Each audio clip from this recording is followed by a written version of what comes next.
प्रभु का धन्यवाद है। हम लोगों ने थक गए, 2-3 लाख रुपया हम खर्चा कर लिए बाहर तरफ, कहीं पे ठीक नहीं हुआ बच्चा। 12 बजे रात में हम 76,000 रुपया किराया देकर, 50 और 6,000 रुपया देकर, 56,000 रुपया देकर हम यहाँ पहुँचे। तो यहाँ पे आए तो बच्चा का एकदम अंतिम संस्कार हो गया था दोनों का। 1.5 घंटा का बाकी था। अगर 1.5 घंटा हम नहीं पहुँच पाते तो दोनों बच्चे को हम बचा नहीं पाते। यहाँ आए, कौन है ये बताओ तो। ईशानी और बबलू, दोनों को हम बचा नहीं पाते। यहाँ आए तो बच्चा हमारा बहुत अच्छे हो गया और चंगे हो। होता क्या था ईशानी बबलू को? ये दोनों को इतना पकड़ा था जकड़ के, शैतान ने पूरा पकड़ा हुआ था कि शैतान से निकल नहीं पा रहा था। क्या होता क्या था ये तो बताओ। चल नहीं पाते थे, रो नहीं पाते थे, क्या होता था? इन लोगों को पूरा तो चल नहीं पाते थे, एकदम पूरा जकड़ के पकड़ा था। पकड़ते थे, हाथ पांव बांधते थे बबलू का, फिर गिरता था, फिर रोता था। तेरा हाथ पांव बांधते थे? हाँ। दिखा भाई, कहाँ कुछ बंधा हुआ है क्या? यहाँ आए तो यहाँ एकदम अच्छे हो गए। वहाँ बांध के रखते थे तेरे को? हाँ। ओके। अच्छा, तू बोलता था बांधो मुझे? हाँ। अरे इधर आके बताओ तो सही, कहाँ भागते थे, क्या क्या बोलता था? इधर आओ। वो एक फ्लिप मारेगा। इधर चलो, चल आ जा, अब इधर आ जा। ये चीजें करके दिखाना पड़ता है कि ये काबू में है। हालेलुया। हाँ, अब बोल। गुस्सा बहुत आता था और शैतान जकड़ लिया था। शैतान जकड़ लिया था और मारने का, छत से कूदने का मन लगता था और कूदने के लिए 2-3 बार चला भी गया। फिर प्रभु की दया से पास्टर जी के पास आया और ठीक हो। ऐसा ये बड़ा सिंपली बता रहा है। इसकी पूरी कहानी आप कभी अकेले में मिलके पढ़िएगा। ये लोग बांध के जब इसको रखा जाता था, 4-4 5-5 आदमी इसको काबू करने में लगते थे। सो नहीं पाता था, इसके साथ हम लोग अगल बगल में सोते थे, हाथ पकड़ के तब सोता था। अब जब अगल बगल में नहीं सोना, इसको छोड़ना है। अब नहीं सोते हैं, अब छोड़ दिए हैं, अब बढ़िया से सोता है।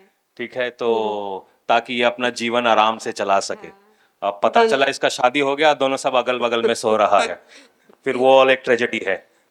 धन्यवाद ठीक है, प्रभु का धन्यवाद है। प्रभु का। ये इसको बांध के रखा जाता था, इसको बहुत कुछ इसके जीवन में था।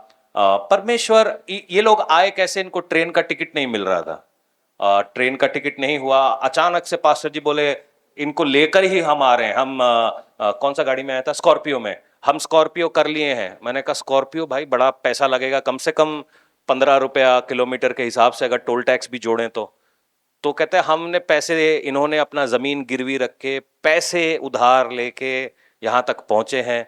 और प्रभु जब कोई स्टेप लेता है परमेश्वर के लिए, हो सकता है ये बेवकूफ़ी लगती हो दुनियावी रीति में, और शायद हम इनको पुराने से नहीं जानते, तो इसीलिए ये हमें बड़ा सिंपल लग रहा है, मगर प्रभु ने काम किया। ये जो नाम आपने सुने इन लोगों के लिए, ये लोग ये कोई ऐसे नहीं कि बहुत अमीर आदमी है, किसी को 1,000 रुपया का पेंशन मिलता है, कोई मतलब डेली मजदूर है। ये लोग सब कुछ छोड़ के उस ट्रेन में बैठकर यहां तक पहुंचे, और परमेश्वर ने इनके विश्वास के ऊपर अपना काम किया।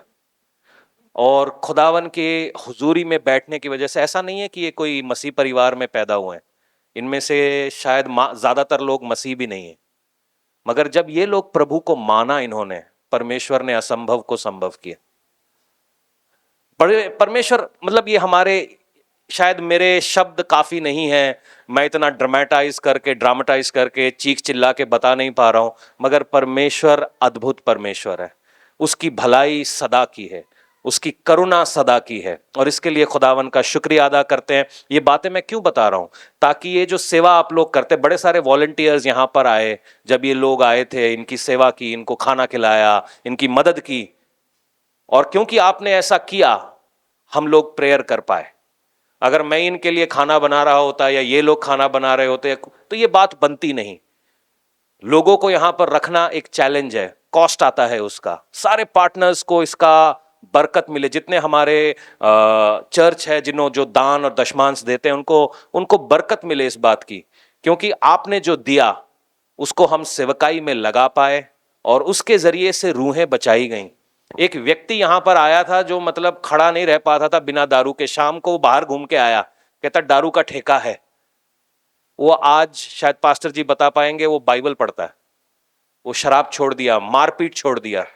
तो प्रभु कैसे काम कर रहा है, असंभव काम कर रहा है। क्या एक बार हम अपने विश्वास को प्रभु पे लाकर देख नहीं सकते? अगर इन लोगों की लाइफ्स में हो सकता है तो क्या तुम्हारी लाइफ में नहीं होगा?